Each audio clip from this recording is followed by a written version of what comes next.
Assalamualaikum warahmatullahi wabarakatuh. Let me to introduce myself. My name is Agung Agustian. Perkenalkan, nama saya Ayu Fajar Lestari. Perkenalkan, nama saya Faisal Salsabila. Perkenalkan, nama saya Muhammad Jikri Juliansyah. Kelompok 5 pada kali ini akan presentasi tentang analisis artikel, pendanaan perusahaan dan efisiensi pasar modal. Analisis EBIT/EPS dalam hubungannya dengan keputusan pendanaan perusahaan. Analisis EBIT/EPS dapat digunakan untuk mengetahui keputusan pendanaan yang akan dipilih. Agar tidak merugikan perusahaan dan investor, pembuatan keputusan dapat menentukan sumber dana yang akan digunakan, apakah memanfaatkan pendanaan dari hutang atau sumber pendanaan lain yaitu ekuitas. Pengumpulan data penelitian ini melalui studi kepustakaan, studi lapangan untuk mencari data sekunder di pojok BIE Sekolah Tinggi Ilmu Kesatuan Bogor. Selanjutnya ada hasil tabel struktur pendanaan PT Telekomunikasi Indonesia dalam jutaan rupiah. Jadi ini adalah laporan keuangan perusahaan tahun 2006 sampai 2011. Selanjutnya yaitu ada tabel struktur pendanaan PT Indosat. Jadi ini yang Indosat. Analisis EBIT pada PT Telekomunikasi Indonesia dari tahun 2006 sampai 2011 cenderung mengalami sedikit kenaikan, berbeda dengan PT Indosat yang cenderung mengalami penurunan. Selanjutnya yaitu ada pengaruh pendanaan terhadap EBIT PT Telekomunikasi Indonesia dan PT Indosat. Berikut adalah tabelnya. Dan koefisien korelasi R sebesar 0,054 atau 5,4 artinya terdapat hubungan antara variabel independen dengan variabel independen yang sangat rendah. Yang di bawah ada tabel 4 tentang uji ENOPA depresiasinya dan EBIT PT Telkom. Dari uji ANOPA dihitung statistik sebesar 0,012 dengan tingkat probabilitas 0,918 menunjukkan bahwa terdapat pengaruh yang tidak nyata antara struktur pendanaan terhadap EBIT. Untuk tabel kelima yaitu ada koefisiensi, DEPS ratio, dan EBIT PT Telkom. Persamaan di atas menunjukkan bahwa struktur pendanaan memiliki pengaruh negatif terhadap EBIT. Dan yang keenam ada model summary DEPS ratio dan EBIT PT Indosat. Koefisiensi korelasi sebesar 0,114 menunjukkan bahwa terdapat hubungan antara variabel independen dengan variabel independen yang sangat rendah. Selanjutnya, tabel 7 uji ANOPA deprasio dan EBIT PT Indosat Tbk. Dari tabel di atas menunjukkan bahwa terdapat pengaruh yang tidak nyata antara struktur pendanaan terhadap EBIT. Ini dikarenakan di mana F hitung lebih kecil daripada F label, yaitu sebesar 0,052 lebih kecil dari 4,54, dan nilai probabilitas lebih besar dibandingkan dengan alfa, yaitu sebesar 83% lebih besar dari 10%. Selanjutnya, tabel 8 koefisien deprasio dan EBIT PT Indosat Tbk. Dari persamaan di atas menunjukkan bahwa struktur pendanaan memiliki pengaruh positif terhadap EBIT. Artinya, jika struktur pendanaan naik sebesar 1, maka EBIT akan bergerak berbanding lurus mengalami kenaikan.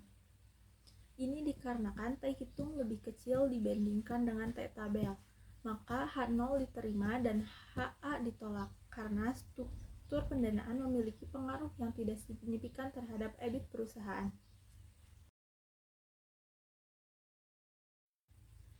3. Pengaruh struktur pendanaan terhadap EPS pada Telekomunikasi Indonesia Tbk dan PT Indosat Tbk. Berikut tabel 9. Koefisien korelasi R sebesar 0,183 menunjukkan bahwa terdapat hubungan antara variabel independen X dengan variabel dependen Y yang sangat rendah. Karena koefisien korelasi pada kisaran 0% lebih kecil dari 18,3% lebih kecil dari 20%. Koefisien determinasi R kuadrat adalah 0,033. Hal ini berarti 3,3 fps dipengaruhi oleh struktur pendanaan, sedangkan sisanya yaitu 96,7% dipengaruhi oleh variabel lain. Selanjutnya, tabel 10 dari persamaan di atas menunjukkan bahwa terdapat pengaruh yang tidak nyata antara struktur pendanaan terhadap EPS perusahaan, di mana F hitung lebih kecil daripada F tabel, yaitu sebesar 0,139, lebih kecil dari 4,54, dan nilai probabilitas lebih besar dibandingkan dengan alfa, yaitu sebesar 72,9%, lebih besar dari 10%. Selanjutnya, tabel 11. Persamaan di atas menunjukkan bahwa struktur pendanaan memiliki pengaruh negatif terhadap EPS. Artinya, jika struktur pendanaan naik sebesar 1, maka EPS akan mengalami penurunan sebesar 170,135. T hitung lebih kecil dibandingkan dengan T tabel, yaitu sebesar 0,372 lebih kecil dari 1,5332. Maka H0 diterima dan HA ditolak, karena struktur pendanaan memiliki pengaruh yang tidak signifikan terhadap EPS perusahaan. Selanjutnya, tabel 12. Koefisien R sebesar 0,077 ini menunjukkan bahwa terdapat hubungan antara variabel independen X dengan variabel independen Y yang sangat rendah, karena koefisien korelasi berada pada kisaran 0% lebih kecil dari 7,7%, lebih kecil dari 20%. Koefisien determinasi R pangkat 2 adalah 0,006, artinya 0,6% EPS dipengaruhi oleh struktur pendanaan, sedangkan sisanya yaitu 99,4% dipengaruhi oleh variabel lain. Tabel 13 dari persamaan di atas menunjukkan bahwa terdapat pengaruh yang tidak nyata antara struktur pendanaan terhadap EPS perusahaan, karena F hitung lebih kecil daripada F tabel, yaitu sebesar 0,024 lebih kecil dari 4,54, dan nilai probabilitas lebih besar dibandingkan dengan alfa, yaitu sebesar 0,884%, lebih besar dari 10%. Selanjutnya, tabel 14. Persamaan di atas menunjukkan bahwa struktur pendanaan memiliki pengaruh negatif terhadap EPS. Artinya, jika struktur pendanaan naik sebesar 1, maka EPS akan bergerak bertolak belakang mengalami penurunan sebesar 183,582. T hitung lebih kecil dibandingkan dengan T tabel, yaitu sebesar 0,155 lebih kecil daripada 1,5332, maka H0 diterima dan HA ditolak, karena struktur pendanaan memiliki pengaruh yang tidak signifikan terhadap EPS perusahaan.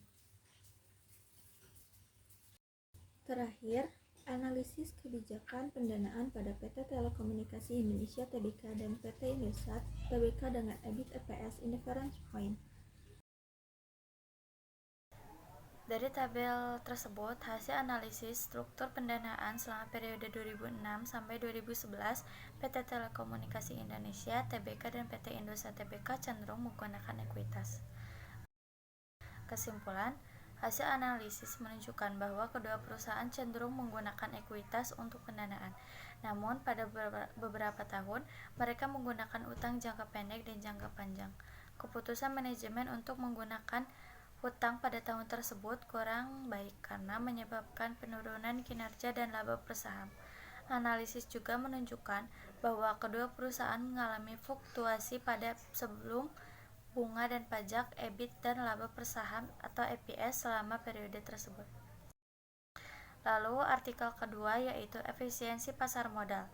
Analisis efisiensi pasar modal konvensional bentuk lemah di Bursa Efek Indonesia periode 2014 sampai 2015. Pasar modal capital market merupakan tempat perdagangan instrumen keuangan jangka panjang, baik dalam bentuk modal sendiri atau hutang yang diterbitkan oleh pemerintah maupun oleh perusahaan swasta. Pasar modal merupakan sarana untuk mempertemukan penawar dan permintaan dalam bentuk efek, sehingga pasar modal sering disebut sebagai bursa efek. Perbedaan antara pasar modal dengan bursa efek, Pasar modal merupakan tempat perdagangan surat berharga, sedangkan bursa efek merupakan pihak yang menyelenggarakan dan menyediakan sistem atau sarana untuk mempertemukan penawar, jual beli, dan efek di antara mereka.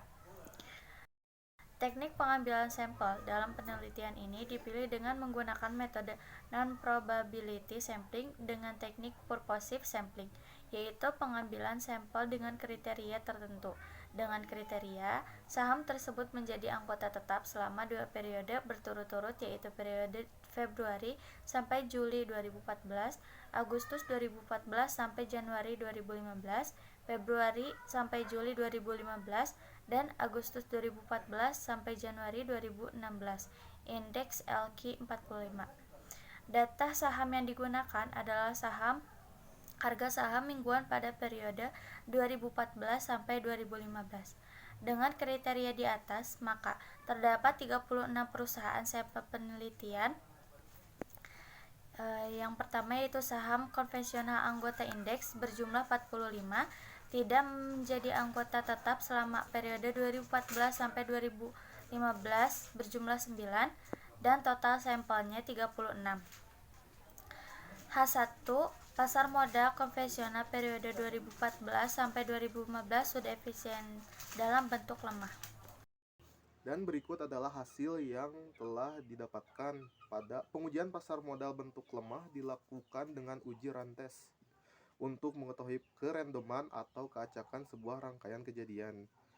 Dan hal atau simbol merupakan hasil proses yang dilakukan secara random berdasarkan alat analisis ujian, maka rumusan hipotesis sebagai berikut akan saya jabarkan. Yaitu H0 sama dengan pasar modal konvensional yang sudah efisien dalam bentuk lemah, dan HA pasar modal konvensional yang belum efisien dalam bentuk lemah. Dengan kriteria penerimaan dan penolakan seperti hasil pengujian dikatakan signifikan atau HA diterima apabila nilai asymptote dua sisi lebih kecil daripada alfa, yaitu sekitar 5%. Dan hasil pengujian ini dikatakan signifikan jika H0 diterima apabila nilai asymptote dua sisi lebih besar daripada alfa yang berkisar 5%. Oke, untuk selanjutnya dapat dilihat pada tabel yang sudah disertakan dalam presentasi di mana di sana terdapat semua perusahaan yang terdaftar beserta keterangan yang mencakup hasil. Dan di sini ada hasil rantes. Pada tabel tersebut terdapat 3 saham yang berjumlah sekitar 8,3% yang penggerakannya tidak bersifat acak atau random, yaitu Bank Sentral Asia atau Bank BCA dengan angka berada pada 0,042 lebih kecil daripada 0,05.